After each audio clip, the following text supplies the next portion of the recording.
Hello students, welcome to this lecture.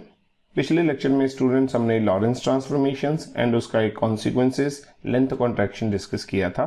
इस lecture में students हम डिस्कस करेंगे टाइम डिलेशन। तो इसको समझने के लिए स्टूडेंट्स हमने वही डायग्राम फिर से ले ली ही है। हमारे पास दो फ्रेम्स हैं, S and S dash.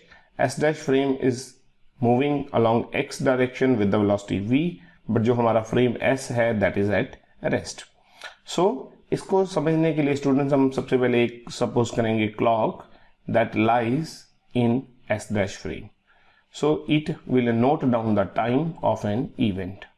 Suppose this clock lies at the location x equal to x dash, means इसकी जो लोकेशन है, जो पोजीशन है that is x dash in S dash frame.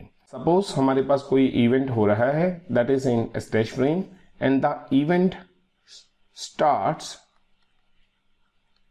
at time t1 dash and it ends at t2 dash। मतलब हमने कोई event suppose किया, कोई प्रोसेस सपोज किया, it starts at t1 dash and it ends at t2 dash। So the time interval that is the time interval of the event which is simply in S dash frame, it is represented by delta t naught, that is equal to final time minus initial time. So it is t2 dash minus t1 dash।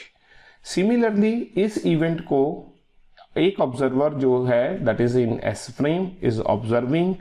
Suppose according to S frame event starts at t1 and it ends at t2। Therefore the time interval from the S frame that is simply equal to t2 minus t1। तो हमारे पास दो time interval आ गए हैं students. One is the time interval that is delta t in S frame which is t2 minus t1, and second time interval is delta t naught, that is the time period in S dash frame which is t2 dash minus t1 dash।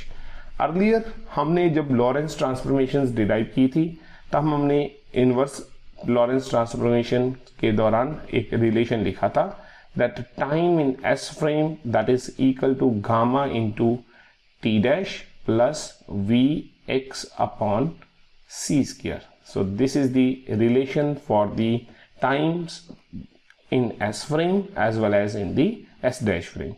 T is the time in S frame and t dash and x dash are the coordinates of the S dash frame, where gamma is a constant। It is how much? This is 1 upon under root of 1 minus v square upon c square।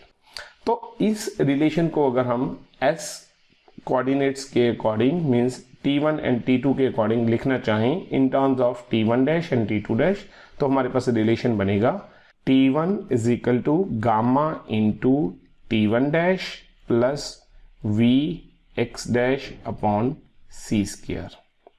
Similarly t2 हमारा जो final time है वो क्या बनेगा, that is gamma into t2 dash plus Vx dash upon c square. Students अगर हम equation number 1 and equation number 2 को subtract कर दें सो हमारे पास बनेगा क्या, t2 minus t1 that is equal to gamma into t2 dash minus t1 dash. ये जो Vx dash upon c square वाली टर्म है ये कैंसिल हो जाएगी। अब लेफ्ट साइड हमारे पास क्या बना, that is t2 minus t1 that is the time from S frame is equal to gamma into t2 dash minus t1 dash that is the time from S dash frame। तो इसका मतलब ये हुआ जो हमारे पास delta t in S frame is equal to gamma times delta t in S dash frame। And हमने students last lecture में भी देखा था जो गामा की वैल्यू है that is greater than 1, means जो हमारा टाइम इंटरवल है इन S frame that is more than the time interval in S dash frame। It means time जो हमारा है S फ्रेम में बढ़ के आएगा अगर सपोज करो यहाँ पे हमारा कोई इवेंट 2 सेकेंड्स में हुआ है, तो यहाँ पे जो हमारा टाइम है it will be greater than 2 second, and this is called as the time dilation. मतलब जो हमारा प्रोसेस है उसमें टाइम जो हमारा बढ़ गया है, टाइम बढ़ने से इसको हम बोलते हैं time deletion. This means time in S frame is more as compare the time in S dash frame। इसका मतलब जो हमारा क्लॉक है वो अपीयर होगा as a running slow in S frame, and इसको हम बोलते हैं that is called as the time dilation. तो इसको आप ध्यान से करो, this is again very important. Thank you.